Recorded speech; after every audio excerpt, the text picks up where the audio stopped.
Welcome back to Kim Pins. I'm here with another episode with Jordan. Hello. So that means we're doing a taste test and we're talking about some things we've been watching recently. But before we do that, Jordan, Yes. what's your cup of the day? You asked that very seriously. My cup of the day is... Cup of the day is very serious. Yeah, evidently.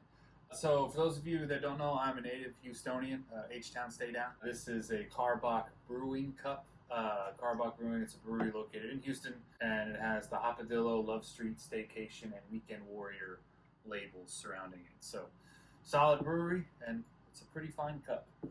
It is a cup that holds liquid It is. in a pint amount. It is. Do you know where we got that cup? I don't know if I remember. I got this cup. We had two of them when my mom was in town. We went to a bar and they were like, "Hey, if you order a Love Street, we'll give you a free cup." And I was like, whatever I gotta order to get a free cup is my attitude. So I was probably gonna get the Love Street anyway. But now we got two cups. I'm a real sucker for cups. If y'all haven't noticed, the fact that I have a cup of the day segment on here probably gives it away. My cup is a Star Wars cup, and I got it at... Anybody have a guess? Anybody? George? It's pinballs. Pinballs.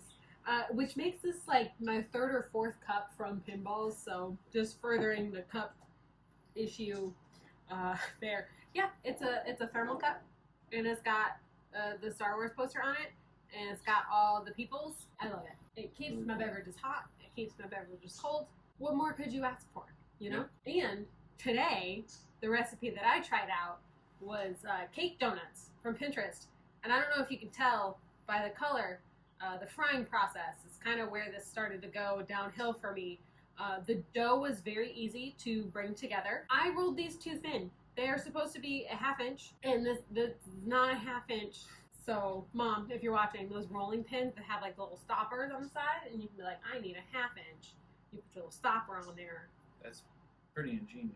For times like these. Yeah. So, and then my oil, it was really hard to keep it at a consistent temperature. And I found out that my candy thermometer that I thought only did candy also does deep frying. So, egg rolls. Was that last week? 2 weeks ago. Yeah. Really could have benefited from that thermometer. So, use your thermometer, but I have a gas stove, and I found that it was really hard to like regulate the temperature. At one point, I like straight up turned the burner off and had to let it come down. And I didn't do 2 minutes. It says 2 minutes per side. And these are pretty dark with that, even keeping my oil between 350 and 375. The recipe says 375, but my thermometer said 350, so I kept it in that window. So don't do those things, and you will have better donuts than I did. Oh, I didn't do the icing either, because I was pretty over it at this point. The icing recipe seemed pretty easy. I had all the stuff. I just, threw some cinnamon and some sugar in a bowl, and here we are. And I also, this makes 12. I froze most of the dough, so that Jordan and I don't have to eat 12 donuts. Well, I think we could do it. Oh, yeah. It's not that we should do it. No. So here we are. Let's taste these. Not quite burnt, just like too dark. The cinnamon sugar is messy. The outside is crunchy, but it shouldn't be. But that's a cooking issue. The inside seems tender enough. I almost feel like the recipe has too much salt in it. And maybe that's meant to be balanced out by the sweeter icing on the outside. I wonder if this would be good, like, dipped in coffee.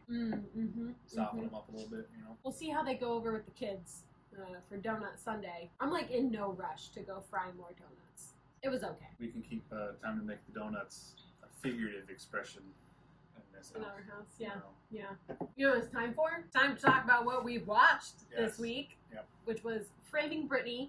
It was. An unauthorized, is that how they call unauthorized documentary A by Hulu thing? the New York Times. Yeah. So Britney was not involved in it. Given her current state with this conservatorship, I don't think her father would have allowed her to be involved in it. And that is the whole crux of the thing. Yeah. Free Britney. I learned from this documentary that the judicial system, not that I didn't already know this in our country, really fails people, especially when it comes to mental health. What do you think about it, George? I mean, as we're both children of the 90s, so I think, as coming at it from that standpoint, it was a very nostalgic. Still think you're going to say Children of the Corn. Oh, no. Which, for me, is not wrong.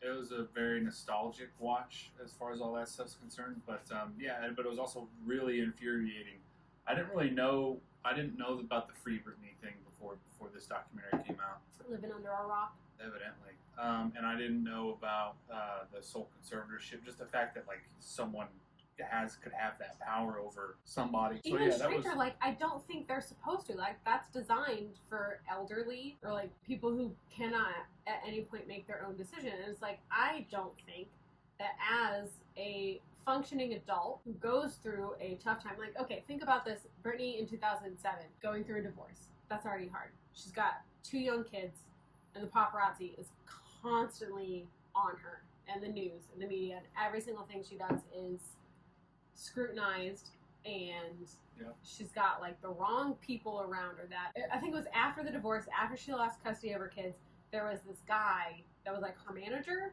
I forget what the heck his name was. He's in the documentary, just like giving her bad advice. The judicial system is flawed, but also everyone who maintained or achieved that sole conservatorship, they were working because we weren't talking about mental health issues at that point. I mean, there just wasn't a thing. It's just she went crazy. It's borderline, like it's not too dissimilar from like back in the 50s when it's like she's crazy, let's lobotomize her. Yeah, so put her in a mental institution. So, I mean, at the time of this recording, they're still in the middle of this trial stuff. Her dad lost the sole conservator. Yeah. So it's I think it's slowly getting whittled away. They're having to basically unmake a lot of the decisions that they made regarding it. So it'll take some time. And what did she say? She's not performing again until. I think she has said she's not performing, and I don't know if it's she's not performing until her dad is no longer a conservator, or if it's he's no longer the sole conservator.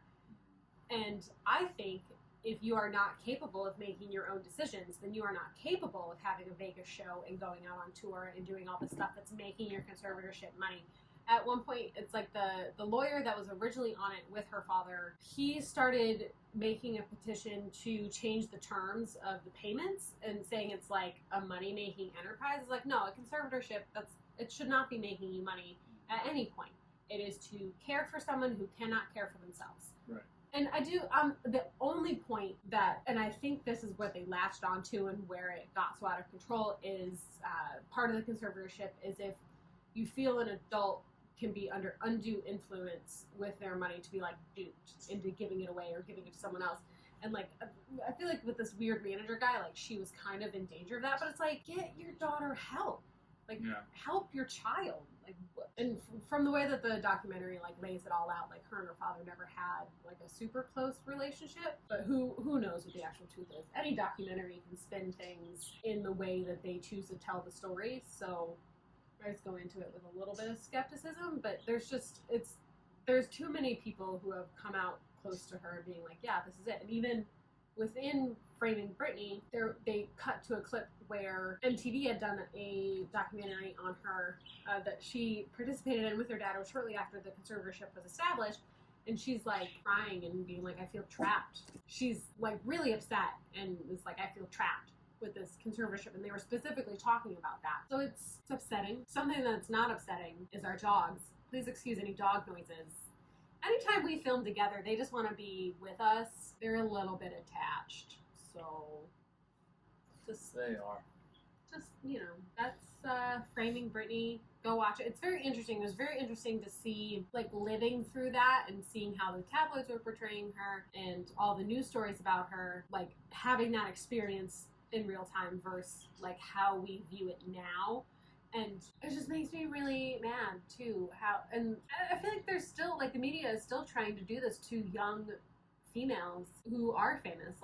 It's just really sad to see Britney go from being a really talented young artist who was then sexualized as a child and then, put out to perform and clearly didn't have, the mental health support that she needed. And it's anyone would need mental health support in that situation. Performing and being on that schedule is and being away from home and having all this money at a young age and not knowing really who you can trust, and then the freaking media is following you everywhere. It's yeah, anyone would have a hard time in that situation.